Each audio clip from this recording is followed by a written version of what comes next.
వాళ్ళిద్దరే కాదు, BRS Congress party దొందే. ఆ రోజు బీఆర్ఎస్ పార్టీ హామీ ఇచ్చింది రుణమాఫీ చేస్తామని, వాళ్ళు మొండి చేయి చూపించారు. ఈరోజు కాంగ్రెస్ పార్టీ ఈరోజు ఓట్లు తింటా ఉన్నాడు.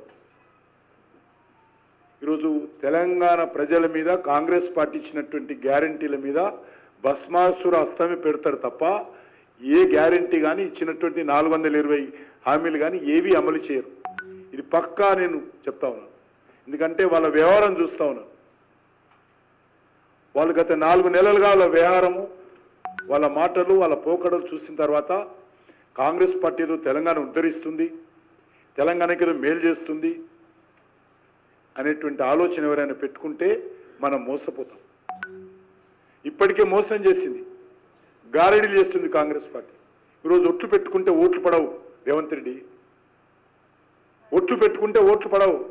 ప్రజలకు ఇచ్చిన హామీలు అమలు చేయి. ఎవరేమన్నారు 100 రోజుల్లో నువ్విచ్చావు, మీ యొక్క సోనియమ్మ రాజ్యం అని చెప్తున్నటువంటి మీ సోనియా గాంధీ ఇచ్చింది.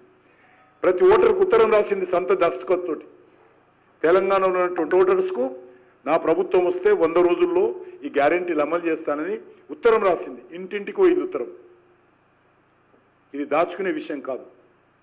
పేపర్ ప్రకటనలు చేశారు, టీవీ ప్రకటనలు చేశారు, ఉపన్యాసాలలో చెప్పారు, వీడియోలు ఉన్నాయి. 100 రోజుల్లో మేము అమలు చేస్తామని. 100 రోజులు కాదు, ఈ ప్రభుత్వము 5 సంవత్సరాల్లో కూడా వాళ్ళు ఇచ్చినటువంటి 400 హామీలు అమలు చేసే పరిస్థితి, సత్తా, శక్తి లేదు. తెలుస్తుంది. అన్నం మొత్తం వండిందా లేదా ప్రతి బియ్యపు గింజను పట్టుకొని చూడరు. అన్నము ఉడికిందా లేదా అని ప్రతి బియ్యపు గింజ పట్టుకొని చూడరు. ఒక్క బియ్యం గింజ పట్టుకుంటే చాలు. కానీ ఈ ప్రభుత్వ వ్యవహారం కూడా అదే ఉంది. ఈ ప్రభుత్వ పనితీరు ఏ రకంగా ఉందో తెలిసిపోయింది 5 నెలల్లో మనకు.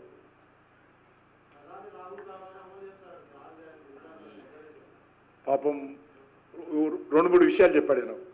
ఒకటే అనలే, ప్రధాని రాహుల్ అనలే, ఈ రాష్ట్రంలో 17 సీట్లు గెలవాలా, నెంబర్ 1. నెంబర్ 2, కాంగ్రెస్ పార్టీ అధికారంలో రావాలి, నెంబర్ 2. నెంబర్ 3, రాహుల్ గాంధీ ప్రధానమంత్రి కావాలి, నెంబర్ 3. కాంగ్రెస్ పార్టీ తెలంగాణకు డబ్బులు ఇవ్వాలి, నెంబర్ 4.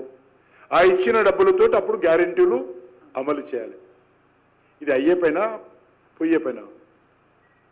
కాబట్టి నేను ఇవి చెయ్యలేనని రేవంత్ రెడ్డి డైరెక్ట్గా ఇండైరెక్ట్గా ప్రజలకు చెప్పాడు. ఆ ఒట్లు తింటేనే అర్థమవుతున్నది. ఎందుకంటే ఈ పార్లమెంట్ ఎలక్షన్స్ అయితే తన కుర్చీకేడ ముప్పు వస్తుందో, పార్టీలో ఏ రకంగా అసమ్మతి పెరుగుతుందో అనేటువంటి భయంతో ఏం మాట్లాడుతుండో ఆయనకు అర్థం కాదు.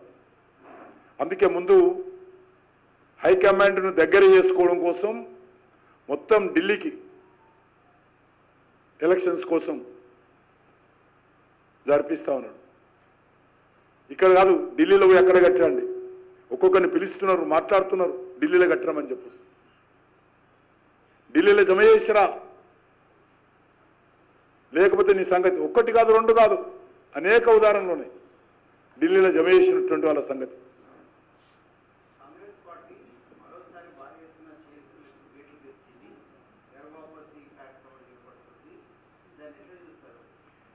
నేను ఒకటే చెప్తా ఉన్నాను, కాంగ్రెస్ మళ్ళీ ఇంతకుముందు చెప్పాను, అదే ఒకటి చెప్తున్నాను. కాంగ్రెస్ పార్టీకి బీఆర్ఎస్ పార్టీ లేకపోతే గతంలోని టీఆర్ఎస్ పార్టీకో తేడా లేదు.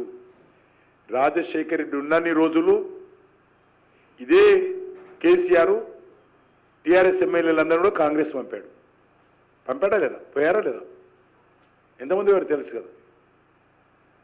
టీఆర్ఎస్ ఎమ్మెల్యేలందరూ రాజశేఖర్ ఉన్నప్పుడు అందరినీ పంపించాడు. ఈయన ముఖ్యమంత్రి కాగానే కాంగ్రెస్ పార్టీ ఎమ్మెల్యేలు అందరూ కూడా మళ్ళీ టీఆర్ఎస్కి వచ్చారు. బీఆర్ఎస్ అన్న 19 మంది కలిస్తే 12 మంది చేరారు. మళ్ళీ ఇప్పుడు ఏమవుతున్నది, మళ్ళీ కాంగ్రెస్ పార్టీ అధికారంలో రాగానే మళ్ళీ బీఆర్ఎస్ ఎమ్మెల్యేలు అందరూ మళ్ళీ కాంగ్రెస్కి వస్తున్నారు. కాబట్టి 2 పార్టీలకు తేడా లేదు. ఏ పార్టీ గుర్తు మీద గెలిచినా చేరేది అధికార పార్టీ దగ్గరికి. కాంగ్రెస్ పార్టీ గుర్తు మీద గెలిచినా, బీఆర్ఎస్ పార్టీ గుర్తు మీద గెలిచినా, ఏ పార్టీ గుర్తు మీద గెలిచినా ఈ 2 పార్టీలలో చేరేది అధికారం అంచుకే. అది ఈరోజు తెలంగాణ ప్రజలు అర్థం చేసుకోవాల్సిందిగా కోరుతాం.